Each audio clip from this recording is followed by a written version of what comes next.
तहलका live TV आपकी आवाज। आइए रुक करते हैं आज की बड़ी खबर पर। जनपद आगरा के बरन क्षेत्र गांव वास इंदिरा उर्फ नगला फटूरा खांडा में समाजसेवी दिनेश यादव की ओर से 6 बेटियों को साइकिलें वितरित की गईं। साइकिल पाकर बेटियों के चेहरे खिल उठे। समाजसेवी दिनेश यादव ने कहा कि इन साइकिलों की मदद से बेटियां आसानी से स्कूल कॉलेज पहुंच सकेंगी, उन्हें उच्च शिक्षा प्राप्त करने में मदद मिलेगी। रविवार को ग्राम पंचायत खांडा के गांव मजरा वाइस इंदिरा में साइकिल वितरण कार्यक्रम का आयोजन किया गया, जिसमें समाजसेवी दिनेश यादव द्वारा ग्रेजुएशन की पढ़ाई कर रही 6 बेटियों को साइकिल वितरित की।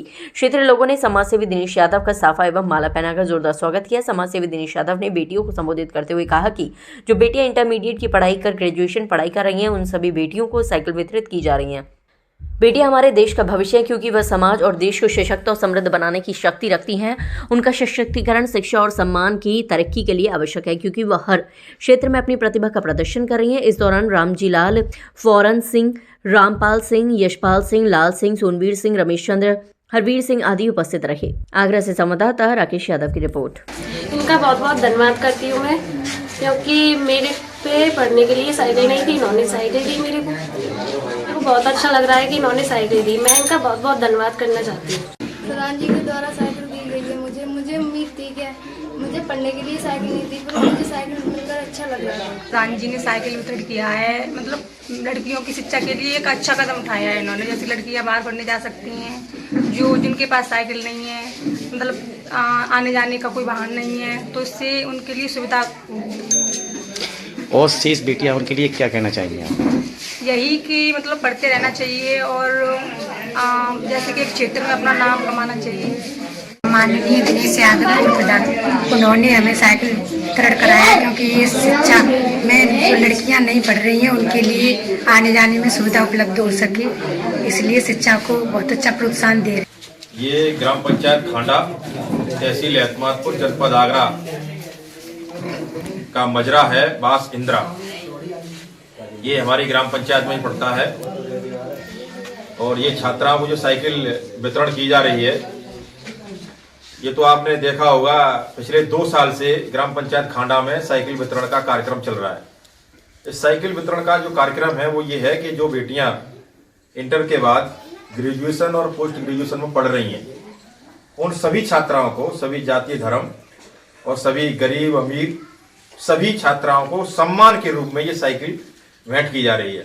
इसमें कोई ये नहीं है कि ये लड़की गरीब है इसलिए दे रहे हैं। इसमें गरीबी अमीरी से कोई मतलब नहीं है। इसमें जो छात्राएं पढ़ रही हैं उन सबका सम्मान किया जा रहा है। इसका दूसरा जो और पहलू अब ये है कि जो अब लड़कियां इस समय छात्राएं, जो बेटियां हाई स्कूल में पढ़ रही होंगी, इंटर में पढ़ रही होंगी, उनके दिमाग में ये चीज रहनी चाहिए कि अब हम BA BSc कर सकते हैं। इसलिए कर सकते हैं कि हमारे गांव में कोई साइकिल देने वाला भी है। मान लो छात्रा को, किसी को साइकिल की जरूरत है और उसके पिताजी की हालत ऐसी है कि वो साइकिल नहीं दिला सकते, तो बाहर पढ़ने नहीं जा सकती। उन ऐसी तमाम छात्राओं की मैं समस्या का समाधान कर रहा हूँ। जो छात्राएं आगे पढ़ेंगी, BA BSc BCom में एडमिशन लेंगी, उनके लिए साइकिल दे रहा हूँ। कोई छात्रा मुझसे ये कहे कि पढ़ना तो चाहती हूँ लेकिन मेरे पास फीस नहीं है, तो फीस का भी इंतजाम कर रहा हूँ, किताब का भी इंतजाम कर रहा हूँ। इस तरह की तमाम जो भी उनके पढ़ाई लिखाई में कोई असुविधा हो रही है, उनके लिए मैं हमेशा उनकी मदद कर रहा हूँ।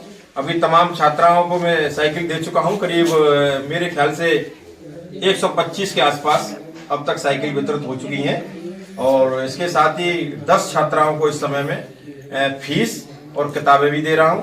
क्योंकि उन छात्राओं के मैं नाम नहीं खोल रहा हूँ जिन छात्राओं को मैं फीस और किताब दे रहा हूँ।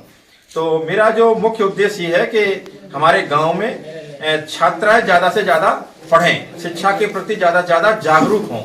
क्योंकि गांव की जो बेटियां हैं वो थोड़ा सा शिक्षा के प्रति ऐसा लगता है कि हम कहाँ पढ़ने जाएंगे, हमारे पास साधन नहीं है। लेकिन हम ये चाहते हैं कि हमारे गांव में भी बेटियां ज्यादा से ज्यादा शिक्षित होंगी, तो अगर इनकी शादी होकर के किसी दूसरे गांव में, शहर में जाएंगी, तो वहां पर भी जाकर के हमारा नाम करेंगी कि ये फलाने गांव की लड़कियां बहुत पढ़ी लिखी, बहुत ही सुशील लड़कियां हैं। तो इससे हमें भी अच्छा लगेगा कि हमारे गांव की बेटियां इतनी पढ़ रही हैं। इसके अलावा मैं ये बताना चाहता हूं कि ये जो क्षेत्र में खड़ा हूं, यहाँ सरकारी कोई केंद्र नहीं था शिक्षा का।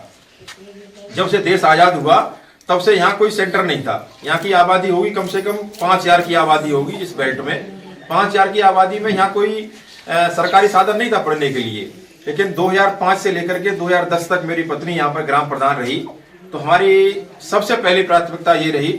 हो सकता है कि हम यहाँ नाली खरंजा का काम न कर पाए हों, लेकिन सबसे बड़ी प्राथमिकता थी कि यहाँ सरकारी केंद्र शिक्षा काम खोलेंगे। उन्हीं 5 सालों के अंदर मैंने यहाँ प्राथमिक विद्यालय भी बनाया, जूनियर हाई स्कूल भी बनाया और राजकीय हाई स्कूल की स्थापना करके आज वो भी चल रहा है। 3 केंद्र एक ही ग्राउंड में बना करके यहाँ शिक्षा का मैंने केंद्र खोले सरकार की तरफ से, सरकारी केंद्र। और उन्हीं का परिणाम है कि आज ये छात्राएं जो पढ़ रही हैं आज BA BSc में, वो सब राजकीय हाई स्कूल से निकली हुई सभी छात्रा हैं। हो सकता है कुछ छात्राएं 12वीं पढ़ी हो, लेकिन चूंकि राजकीय हाई स्कूल है, बहुत अच्छा स्कूल है, बहुत अच्छी पढ़ाई होती है यहाँ। इसके अलावा मैं ये भी कहना चाहता हूँ कि फिर अगर एक बार मुझे मौका मिला काम की जनता का सेवा करने का, तो अभी तो छात्राओं की पढ़ाई लिखाई पे मैं जोर दे रहा हूँ। इसके बाद अगले वर्ष से मेरा ये छोटे छोटे बच्चे हैं प्राइमरी और जूनियर में पढ़ने वाले, इन बच्चों के लिए भी मैं स्कूल में बहुत अच्छी व्यवस्था करने के लिए जा रहा हूँ, जिसमें अच्छी वहाँ की बिल्डिंग, रंगाई पुताई, अच्छे टीचर, लैपटॉप और सारी सुविधाएं, इंग्लिश मीडियम, इंग्लिश के टीचर, ये सारी सुविधाएं आने वाले 2-3 सालों में इस क्षेत्र में मैं और करूंगा। बस आप लोगों से मेरा यही अनुरोध है कि आप लोग मेरा बस सहयोग करते रहे। मैं आपसे कोई अभी वोट मांगने नहीं आया हूं या मैं आपसे कोई धन नहीं मांग रहा हूं। बस मेरी इच्छा रहती है कि मैं अपने गांव के लिए कुछ करूं। जिस गांव में मैं पला हूं, बड़ा हूं, मैंने यहाँ की रोटी खाई है, मैं ये चाहता हूँ कि मैं इस गांव के लिए कुछ दे करके जाऊँ। इस गांव से मैंने बहुत कुछ लिया है और बच्चे तो सब अपने तो सभी पढ़ा रहे हैं, हमने तो अपने बच्चे करीब सब पढ़ाई लिए। हमारी इच्छा बनी कि हमें दूसरे के बच्चों का भी सहयोग करना चाहिए। बहुत बहुत धन्यवाद। यहाँ पर आए तमाम लोगों ने हमारा स्वागत सत्कार किया। वही रामजी लाल जी ने यहाँ पर बैठा करके हमारी व्यवस्थाएं करवाई और हमें जो भी अपना उन्होंने स्वागत सत्कार किया, इसके लिए बहुत बहुत धन्यवाद। आने वाले समय में अब चूंकि हर संडे को हमारा ये कार्यक्रम चलता है, 12 बजे हम करीब देते हैं साइकिल। अगले संडे को नगला जौहरी में होगा, फिर लौट करके अगले संडे को फिर आपके गांव में होगा। जब तक नगला जौहरी और नगला फुटरा में साइकिलें पूरी तरह वितरित नहीं हो जाएगी, तब तक लगातार ये कार्यक्रम जारी रहेगा। कोई छात्रा और कोई बेटी ये न समझे कि उनको 6 को दे गए थे, वो हमारा नंबर नहीं है। जब तक नगला वास इंदिरा में एक बेटी को साइकिल नहीं दे दूंगा, तब तक साइकिल वितरण चलता रहेगा, जारी रहेगा। कोई चिंता की बात नहीं है। कोई ये न समझे कि वहाँ उनको दे दी, हमको नहीं दी, ऐसी कोई बात नहीं। तकलीफ बस इतना ही, फिर मिलते हैं एक ऐसे ही बड़ी खबर के साथ। तब तक के लिए नमस्कार और देखते रहिए तहलका लाइव टीवी, आपकी आवाज।